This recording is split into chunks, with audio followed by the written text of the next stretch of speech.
بسم اللہ الرحمن الرحیم۔ لاکھوں کروڑوں درود و سلام محمد مصطفیٰ صلی اللہ علیہ وسلم اور آل محمد پر۔ میں ہوں عمر دراز گوندر۔ دو چیزیں تھیں۔ پہلی چیز یہ تھی کہ قوم کے مینڈیٹ کو تسلیم کیا جاتا یا قوم جو فیصلہ کر رہی تھی وہ کرنے دیا جاتا تو مسئلے کا حل نکل آتا۔ لیکن کیا ہوا؟ ہم نے الیکشن سے پہلے، ہم نے الیکشن کے دوران، ہم نے الیکشن کے بعد شریف خاندان کی فرمائشوں کو پورا کیا۔ الیکشن سے پہلے کیسے پورا کیا؟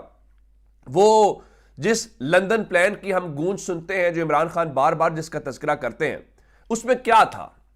عمران خان کو سزا دو، جیل میں ڈالو۔ آپ نے سزا دے دی اور بےہودہ کیسز کے اندر آپ نے ان کو سزا دی، اور جسے قوم کا غصہ ہوا، پارا ہائی ہو گیا۔ اور اس کے بعد کیا تھا کہ جی ہم مقابلہ نہیں کر سکتے تو بلے کا نشان بھی چھین لو، اور یہ شہباز شریف نے مانا کہ بلے کا نشان ہوتا تو ہمیں بہت زیادہ مشکلات ہوتی۔ لیکن پھر قوم نے اس فیصلے کو بھی پلٹ دیا کہ بلہ ہو یا نہ ہو، اس سے ان کو فرق نہیں پڑتا، ان کا فیصلہ وہی ہے جو بلے کے ساتھ ہوتا، اور فیصلہ وہی ہے جو بلے کے بغیر بھی ہے۔ لیکن بات سمجھ نہیں آئی، اور چادر چار دیواری کا تقدس پامال کیا گیا۔ وہ سب تقاضے، سب مطالبے پورے کیے گئے جو مریم نواز کے بقول انصاف کے یا ترازو کے پلڑے برابر ہونے تھے۔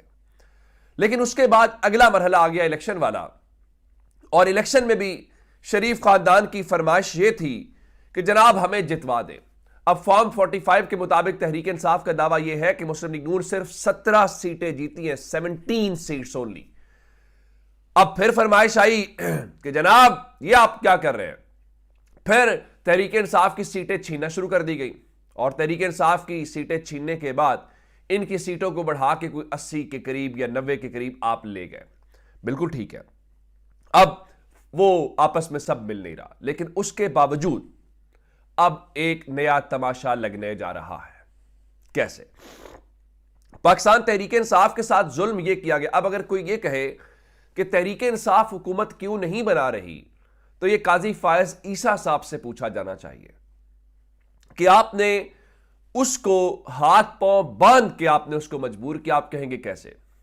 وہ 92-93 سیٹیں جیتے ہوئے ہیں، لیکن قومی اسمبلی میں ایک بھی مخصوص نشست انہیں نہیں ملے گی۔ اور ان کی مخصوص نشستیں کنہیں ملے گی؟ ان کی مخصوص نشستیں نون لیگ کو ملے گی، ان کی مخصوص نشستیں پیپلز پارٹی کو ملے گی، باقی سب کو ملے گی۔ اب مجھے یہ بتائیے، تقریباً 10 مخصوص نشستیں یا 11 بنتی ہیں ان کی اس وقت کی سچویشن کے مطابق۔ اب مجھے یہ بتائیے کہ اب آپ ایسی صورتحال کے اندر کیا سمجھتے ہیں کہ تحریک انصاف حکومت بنا سکتی ہے؟ اس کو بنانی چاہیے۔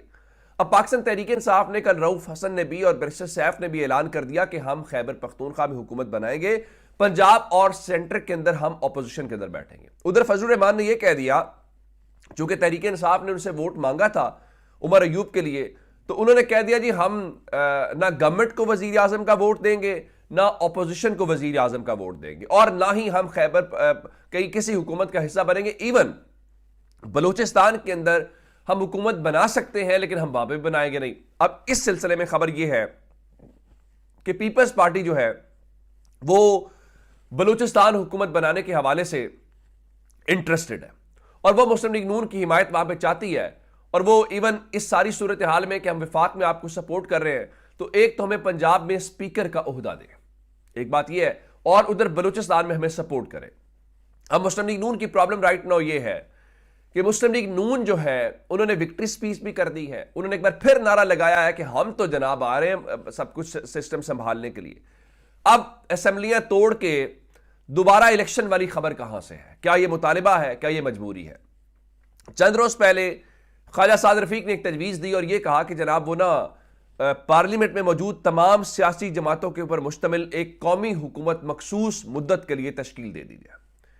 اب یہ قومی حکومت وہی ہے جو آپ نے پچھلے چند مہینے چلائی پاکستان کے اندر، وہ نہیں چل پائی۔ اب کل مسلم لیگ نون کا ایک اجلاس ہوتا ہے، اور اس اجلاس کے اندر یہ کہا جاتا ہے کہ آپ حکومت نہ لیں، اور حکومت نہ لینے کا مطلب یہ ہے کہ آپ کیا کہتے ہیں کہ پنجاب کی حکومت تو رکھ لیں، وفاق میں حکومت۔ اگر آپ کو مینڈیٹ کا اتنا ہی احترام ہے اور آپ سمجھتے ہیں کہ اکثریتی جماعت کو حکومت بنانی چاہیے، تو پھر مسلم لیگ نون کو چاہیے کہ جو سیٹیں ان کے اوپر الزام لگا ہوا ہے کہ انہوں نے سیٹیں وہ چھینی ہوئی ہیں، پھر دل بڑا کریں اور سیٹیں تحریک انصاف کو دیں. ان کا جو مینڈیٹ بنتا ہے 160 70 یا 80 تک کا، اس کے مطابق وہ حکومت بنا لیں گے. اگر ان کو ان کی نشستیں لوٹا دی جائیں تو اس کا مطلب یہ ہوا کہ آپ اس تمام صورتحال کے باوجود، یعنی آپ یوں کہیے کہ ان کو ریزرو سیٹیں نہ ملنے کے باوجود وہ 169 کا اپنا نمبر پورا کر لیں گے. تو پھر تو ٹھیک ہے، سمپل میجورٹی کے ساتھ وہ حکومت بنائیں. اب پھر مسلم لیگ نون کو دل بڑا کرنا چاہیے. اب مسلم لیگ نون یہ دعویٰ تو کر رہی ہے، لیکن اب اگلی خبر سن لیجئے. اب مسلم لیگ نون نے رات سے باقاعدہ یہ پلی لینا شروع کر دی ہے کہ جی ہم حکومت کیوں بنائیں. اس سلسلے میں خواجہ سعد رفیق نے ایک اور ٹویٹ کر کے بتا دیا ہے کہ صورتحال کس طرف جا رہی ہے. انہوں نے بتایا جی موجودہ قومی اسمبلی میں کسی کو قطعی اکثریت حاصل نہیں ہے. وفاقی حکومت کی تشکیل مسلم لیگ نون کی نہیں، پارلیمان میں موجود تمام جماعتوں کی مشترکہ ذمہ داری ہے.